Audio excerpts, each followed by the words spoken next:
नमस्कार दोस्तों, स्वागत है एक बार फिर से आपका मेरे YouTube चैनल विदाउट म्यूजिक मंत्रा में। दोस्तों, आज बात करेंगे शतभिषा नक्षत्र के बारे में। 27 नक्षत्रों की सीरीज में आज हम आ पहुंचे हैं 24वें नक्षत्र पे, जिसका नाम है शतभिषा नक्षत्र। ऑलरेडी 23 नक्षत्रों के वीडियो मैंने ऑलरेडी अपलोड किए हुए हैं। यदि आपने नहीं देखे हैं तो आप देख सकते हैं। और जो भी जातक शतभिषा नक्षत्र में पैदा हुए हैं उनका कैसा स्वभाव होता है, व्यक्तित्व होता है, क्या उनमें सकारात्मक पक्ष देखे जाते हैं, क्या नकारात्मक पक्ष देखे जाते हैं, इसके अलावा कौन सा ऐसा पूजनीय पेड़ है जिसकी पूजा करके वो जीवन में उन्नति प्राप्त कर सकते हैं, चाहे उनका क्षेत्र व्यापार से संबंधित हो या वो नौकरी व्यवसाय नौकरी करते हों, कोई भी उनका कार्यक्षेत्र हो। और इसके अलावा जो है वो क्या ऐसा कार्य करें, क्या उनका कार्यक्षेत्र हो सकता है, उससे संबंधित भी जानकारी मैं आपको प्रदान करूंगा इस वीडियो में। तो चलिए शुरू करते हैं। देखिए, शतभिषा नक्षत्र जो है उसमें जो भी जातक पैदा होते हैं, हर जातक जो भी इस धरती में जो भी मनुष्य पैदा होता है वो किसी न किसी राशि और किसी न किसी नक्षत्र के अधीन पैदा होता है। और उसमें उसकी राशि और नक्षत्र के आधार पर गुण धर्म देखे जाते हैं। प्राचीन काल बोल लीजिए या वैदिक समय बोल लीजिए, उस समय जो भी राशियों का, जो भी जातकों का जो भी होरोस्कोप यानी कि जन्म पत्री को देखा जाता था और उनके यदि स्वभाव को डीप यानी कि एक पूर्ण रूप से उसका उल्लेख करना होता था या उससे संबंधित जानकारी प्राप्त करनी होती थी या भविष्य में होने वाली घटनाओं का यदि उल्लेख करना पड़ता था तो नक्षत्र को भी उतना ही महत्व दिया जाता था जितना आज के समय में राशि को ही महत्व दिया जाता है। क्योंकि अभी जो प्रेजेंट टाइम चल रहा है उसमें केवल राशि को देखकर ही संतुष्ट हो जाते हैं। अदरवाइज पूरा अगर किसी व्यक्ति का एक तरह से व्यवहार आचरण देखना हो तो नक्षत्र का अध्ययन करना बहुत आवश्यक होता है। तो जो भी जातक जो हैं शतभिषा नक्षत्र के अंतर्गत पैदा होते हैं उनका आध्यात्मिक स्वभाव देखा गया है, धार्मिक होते हैं और कहीं ना कहीं वो उनमें विवेक की अधिकता देखी जाती है। यानी कि विवेकी होते हैं। नेगेटिव या कोई ऐसी सर्कमस्टांसिस, कोई ऐसी सिनेरियो, कोई ऐसी सिचुएशन बन जाए जीवन काल में तो अपने विवेक को प्राथमिकता देते हैं और देनी भी चाहिए। मित्रता में अति विश्वास होता है। यदि किसी से मित्रता होती है तो काफ़ी लंबे समय तक रहती है और मित्रता से इन्हें लाभ भी प्राप्त होता है, लेकिन कभी कभी इनकी यही मित्रता बाद में दुश्मनी में तब्दील हो जाती है। बहुत ज़्यादा इमोशनल होते हैं, विनम्र स्वभाव के होते हैं और केयरिंग काफ़ी होते हैं। चाहे आप इनके यानी कि जो कंसर्न पर्सन अपनी फैमिली मेम्बर्स हो उनके प्रति या इनके जो फ्रेंड सर्कल में लोग होते हैं उनके प्रति काफ़ी केयरिंग होते हैं। एक बैलेंस्ड यानी कि स्थिर बुद्धि, बैलेंस्ड माइंड को लेके चलते हैं, आकर्षक व्यक्तित्व होता है और इस तरह के जो गुण धर्म स्वभाव में और व्यक्तित्व में इनके देखे जाते हैं। अब बात कर लेते हैं प्रतीक की। प्रतीक इनका जो है वो चक्रवृंद है। इसके अलावा जो पूजनीय देव माने जाते हैं वो वरुण हैं। और इनके यदि आप शतभिषा नक्षत्र में पैदा होने वाले जातकों की यदि विशेषताओं की क्या क्वालिटीज़ होती हैं इनके बारे में यदि हम बात करें तो सबसे पहली जो चीज़ आती है वो होती है कि इनका एक तरह से स्वतंत्र विचारधारा यानी कि एक अलग ही इंडिपेंडेंट सोच होती है और नैरो माइंडेड इनको आप बोल नहीं सकते। और काफ़ी एक्टिव होते हैं, चाहे अपना कार्यक्षेत्र हो या विद्या का अध्ययन कर रहे हो उसमें काफ़ी एक्टिव रहते हैं यानी कि सक्रिय रहते हैं और साफ़ सफाई का पूर्णतः ध्यान रखते हैं। हालांकि इनके जो नक्षत्र स्वामी हैं वो राहु हैं तो ऑलमोस्ट प्रभाव देखा गया है राहु देव का, लेकिन फिर भी ये अपनी साफ़ सफाई की तरफ पूरा ध्यान देते हैं। आदर्शवादी बोल लीजिए या सिद्धांतवादी बोल लीजिए, यानी कि सिद्धांतों से परे जाके किसी भी कार्य को करना पसंद नहीं करते और उदार होते हैं। विरोधियों को, अपने चाहे दुश्मन जितने मर्जी पैदा हो जाएं, क्योंकि जब सिद्धांतों के आधार पर कोई व्यक्ति जीवन में चलता है, समाज में चलता है तो बहुत से उसके शत्रु भी कहीं ना कहीं पैदा हो जाते हैं। तो विरोधियों को परास्त करने की एक जो क्षमता होती है व्यक्ति में वो भी इनमें परस्पर बढ़ती भी रहती है और पनपती भी रहती है। और इसके अलावा चाहे कैसी भी नेगेटिव सिचुएशन हो ये साहसी होते हैं। उस नेगेटिव सिचुएशन का ये बहुत दृढ़ता से ये सामना करते हैं, इसलिए आप इनको साहसी बोल लीजिए या बहादुर बोल लीजिए, ये भी होते हैं। ये भी इनमें एक क्वालिटी होती है और यही क्वालिटी होने के कारण ये चाहे कोई भी बात हो जो किसी को अच्छी लगे या बुरी लगे, ये उनके मुंह पे या खुल के वो बात कर देते हैं, जिसके कारण फिर इनके शत्रु जो हैं वो परस्पर बढ़ते चले जाते हैं। इसके अलावा काफ़ी गूढ़ विषयों में इनकी जो है एक रुचि होती है, और अध्यात्म में बोल लीजिए या गूढ़ विषयों में जो है उनमें उनकी रुचि रहती है। और अपनी मदर से यानी कि माँ से काफ़ी लगाव रहता है, और चाहे कोई भी रिश्ता हो उसमें ये परस्पर ईमानदार बने रहते हैं।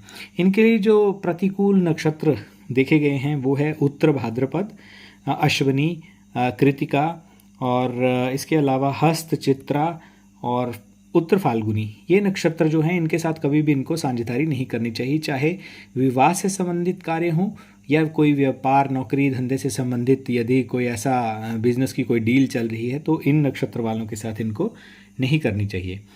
जो इनके लिए फेवरेबल रंग रहता है वो आप काला या नीला मान सकते हैं। और राशि स्वामी इनके जो होते हैं वो शनि होते हैं, और नक्षत्र स्वामी इनके राहु होते हैं। वर्ण इनका शूद्र होता है, और देव, पूजनीय देव जो होते हैं वो वरुण देव माने जाते हैं, और वश्य इनका नर होता है। सकारात्मक पक्ष यही देखा गया है कि काफ़ी धार्मिक होते हैं, इरादे के पक्के होते हैं, सैद्धांतिक आचरण, जैसे मैंने बताया कि सिद्धांतों के ऊपर ये चलते हैं, जिसके कारण इनके कई बार समाज में शत्रु भी परस्पर पनपते रहते हैं। चतुर होते हैं, सदाचारी होते हैं, और महत्वाकांक्षी यानी कि एम्बिशियस होते हैं। अपनी इच्छाओं की पूर्ति के लिए इरादे जो भी इन्होंने अपने टारगेट सोचे होते हैं जीवन काल में, उसको प्राप्त करने के लिए ये परस्पर आगे बढ़ते ही चले जाते हैं। बाकी कॉन्फिडेंस, आत्मविश्वास से पूर्णतः ये लवरेज बोल लीजिए यानी कि ओत प्रोत होते हैं। नकारात्मक पक्ष की बात करें तो यदि राहु इनका अच्छा ना हो हॉरोस्कोप में तो भ्रमित रहते हैं, खुद भी कंफ्यूज रहते हैं, और दूसरे सामने वाले व्यक्ति को भी, चाहे कितना भी वो पारंगत हो, उसको भी कंफ्यूजन में डाल ही देते हैं, क्योंकि राहु का इनके ऊपर प्रभाव भी रहता है। तो ये एक तरह से दूसरे व्यक्ति को भी, खुद भी कंफ्यूज रहते हैं और दूसरे को भी कंफ्यूज कर देते हैं। इसके अलावा जो है नकारात्मक शक्तियों, क्योंकि राहु केतु मैंने पहले भी बताया था कि भूत भावन, आप एक तरह से बोल सकते हैं कि जो ऐसी नकारात्मक ऊर्जाएं इनके साथ होती हैं वो साथ में ही रहती हैं। तो राहु का प्रभाव होने के कारण नकारात्मक शक्तियों की उपासना, पूजा पाठ करना और उनकी साधना के प्रति इनका झुकाव काफ़ी रहता है। क्रोध इनको आता नहीं है, और जब आता है तो फिर ये कुछ भी कर सकते हैं, और क्रोधी स्वभाव होने के कारण कई बार बहुत इनका रूखा बोल लीजिए, कठोर व्यवहार देखा जाता है, जिसके कारण इनकी समाज में अवनति हो जाती है, यानी कि इनको ठीक रूप से ये अच्छा व्यक्ति नहीं इस तरीके से देखा जाता है। पूजनीय वृक्ष जो है कंदम का वृक्ष है, और इसकी पूजा करना इनके जीवन काल में जितना भी ये पूजा कर सके, शाम को जैसे वहाँ पे ज्योति लगा सकें दीपक में, या दूसरा सुबह जल, जैसे जल में थोड़ा सा दूध मिला के यदि देते हैं तो बहुत अच्छा इनके लिए रहता है। बात कर लेते हैं 4 चरणों की। प्रथम चरण के जो स्वामी हैं वो गुरुदेव यानी कि बृहस्पति हैं। ऐसे व्यक्ति कुशल व्यापारी होते हैं और धार्मिक देखे गए हैं। और द्वितीय चरण की यदि बात करें तो उसके स्वामी शनिदेव होते हैं और धनवान होते हैं, परिवार में सामंजस्य बनाने में काफ़ी माहिर होते हैं। और तृतीय चरण के में जो जातक पैदा होते हैं वो सम्मानित होते हैं, समाज सुख यानी कि शनि की दशा इनके लिए बहुत अच्छी रहती है, समाज में सुख प्राप्त होता है। चतुर्थ चरण में जो पैदा होते हैं उनके स्वामी गुरुदेव यानी कि बृहस्पति होते हैं और शनि की महादशा इनके लिए बहुत अच्छी रहती है। बहुपुत्र योग ऐसे जातकों की कुंडली में देखा गया है मोस्टली, क्योंकि एवरेज आप बात कर सकते हैं, वैसे तो पर्सन टू पर्सन वेरी करता है। और यदि आपकी कुंडली में आपका शतभिषा नक्षत्र है और उसमें आपके जो नक्षत्र स्वामी हैं राहुदेव और राशि स्वामी हैं शनिदेव, शनि और राहु का अच्छा होना बहुत आवश्यक है, और साथ में जो आपके चरण के स्वामी हैं उनका अच्छा भी होना बहुत आवश्यक है। लेकिन यदि अपने शनि और राहु अच्छे नहीं हैं तो आप एक कार्य कर सकते हैं कि शनि को अच्छा करने के लिए आप हनुमान चालीसा या सुंदरकांड का पाठ नित्य कर सकते हैं, या एटलीस्ट मंगलवार या शनिवार को आप ज़रूर करें। और यदि राहु देव को आप अच्छा करना चाहते हैं, अपने नक्षत्र स्वामी को अच्छा करना चाहते हैं जिससे जीवन में आप सुलभता प्राप्त करते चले, सफलता को आप प्राप्त करते जाएं, तो उसके लिए आप एक कार्य कर सकते हैं। बहुत अच्छा उपाय है कि आप अंध विद्यालय जो होता है वहाँ पे जाके आप किसी भी प्रकार का पैसे भी डोनेट कर सकते हैं, लेकिन पैसे से अच्छा है कि आप खाद्य सामग्री का दान करें और अपने हाथ से ही करें। वैसे तो आपके घर के कोई भी व्यक्ति ऐसा दान कर सकते हैं, लेकिन ऐसे व्यक्तियों को मीठा और फलों का दान आप अवश्य करें। और बाकी खाद्य सामग्री में आप कुछ भी दे सकते हैं, अनाज की कोई वस्तु या कोई घर से आप खाना बना के लेके जाते हैं वैसा दान करिए। देखिए आपके राहुदेव कैसे अच्छे होते चले जाएंगे। एटलीस्ट 3 महीने में एक बार या हो सके तो महीने में एक बार ये उपाय आप कर सकते हैं जो राहुदेव से संबंधित मैंने आपको बताया है। इसके अलावा आप जो है स्वास्थ्य की यदि बात करें तो शतभिषा नक्षत्र का स्वास्थ्य आमतौर पर ठीक ही रहता है, लेकिन कुछ समय के पश्चात यानी कि जब एज भी हो जाती है और लेकिन फिर भी 60 वर्ष के पश्चात इनको बहुत ज़्यादा प्रिकॉशन लेने की, सावधानी लेने की आवश्यकता होती है। और हाई बीपी और हृदय से संबंधित समस्याएं और हड्डियों के रोग और स्किन की रिलेटेड जो इन्फेक्शंस, जो एलर्जी होती है, उससे संबंधित इनको रोग हो सकते हैं। बाकी जो है जीवन काल में जैसे व्यवसाय, नौकरी या व्यापार करें तब भी इनके लिए अच्छा है।